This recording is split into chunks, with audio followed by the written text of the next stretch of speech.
Hello Shakuntala से हाय। Hello जिनी। तुलिका পৌশালী।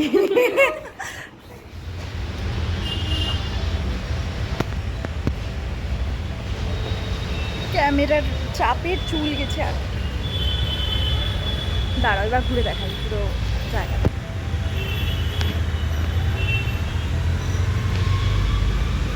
এটা হলো central bee research and training institution, যেখানে হচ্ছে হানি পার্লারের এরকম একটা জায়গা আছে যেখানে মধু সংক্রান্ত সব কিছু পাওয়া যায়। এটা হচ্ছে খাদি ইন্ডিয়ার একটা দোকান।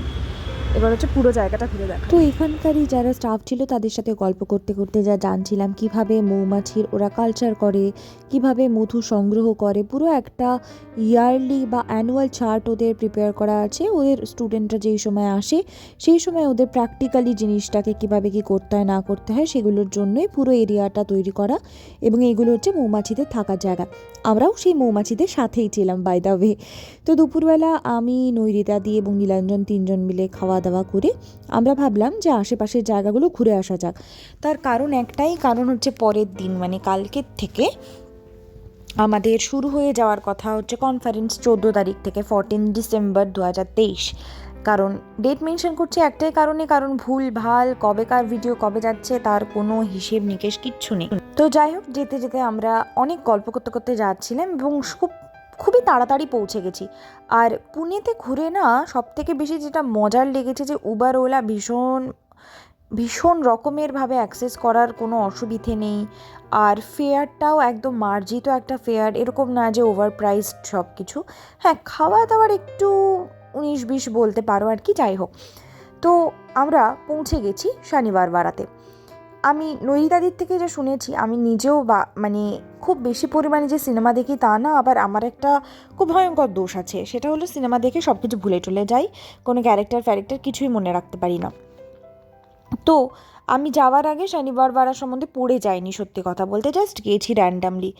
তো শনিবার বারাতে ঢোকার পরেই নৈরিতাদি বলছিল যে বাজিরাও মাস্তানি হওয়ার পর থেকেই এই জায়গাটা এরকমভাবে ওভার ফ্লারিশড হয়েছে এবং এত ভিড়।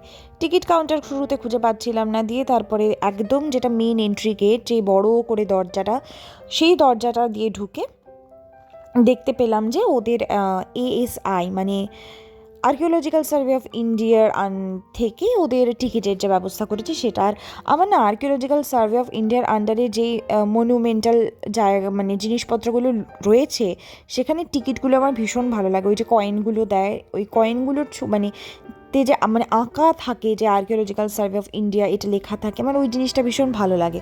তবে আমি মনুমেন্টের ব্যাপারে বা আর্কিটেকচারের ব্যাপারে সেরকমভাবে তো জানি না, ওই কম বেশি ইন্টারেস্ট আছে, জানতে পারলে ভালো লাগে, বুঝতে পারলে ভালো লাগে, এই যা।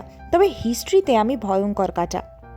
যখন ছোট ছিলাম আমি ভাবতাম যে ক্লাস আমার শুধু 10টা পার হোক, আমি শুধুমাত্র হিস্ট্রিটাকে আর কোনোভাবেই হোক আমি বাদ দেব। এবার হলো তারপরে আমি 11-12 কোনো না কোনোভাবে হিস্ট্রি চলে এলো। তো তারপরে ভাবছি কলেজ, এবার তো আর কোনো হিস্ট্রির চাপ নেই। সেখানেও দেখছি যে না, আমাকে পাশে হিস্ট্রি নিতেই হচ্ছে, নাহলে ওখানে আর কোনো অপশান নেই। তো যাই হোক আর কি, তো এই হিস্ট্রির গল্প বলতে বলতে হিস্টোরিক্যাল একটি প্লেস ভিজিট করে আমরা রওনা হয়েছিলাম লালমহলে হেঁটে হেঁটেই। তবে সেই ভিডিও ক্লিপিংস নেই একটাই কারণে, জানি না কেন লালমহলে আমাদের ভিডিও করতে অ্যালাউ করছিল না, সেটা ক্যামেরার জন্য না কিসের জন্য জানি না। তারপরে আমরা চলে এসেছিলাম পাতালেশ্বর কেভ টেম্পলে।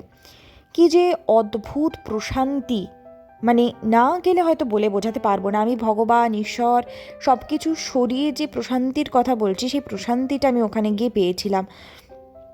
এবং সব থেকে যেটা ভালো এই জায়গাটার সেটা হলো বাইরে যে রাউন্ড করে স্ট্রাকচারটা আছে সেখানে হচ্ছে নন্দী মণ্ডপা বলে ওটাকে, আর ভেতরে এই যে স্কোয়ার বা রেক্ট্যাঙ্গেল শেপ যেটা আছে সেটা হচ্ছে শিব ঠাকুরের জন্য। তো এই ছিল আজকের আমাদের ঘোরার ইতিবৃত্ত। এবং আমি বলবো যে পুনে শহরটা বেশ কিছু ইন্টারেস্টিং জিনিস আছে যেটা ছড়িয়ে ছিটিয়ে রয়েছে, ওই খুঁজে বার করে ঘোরার মতন ভীষণ ভালো একটি জায়গা।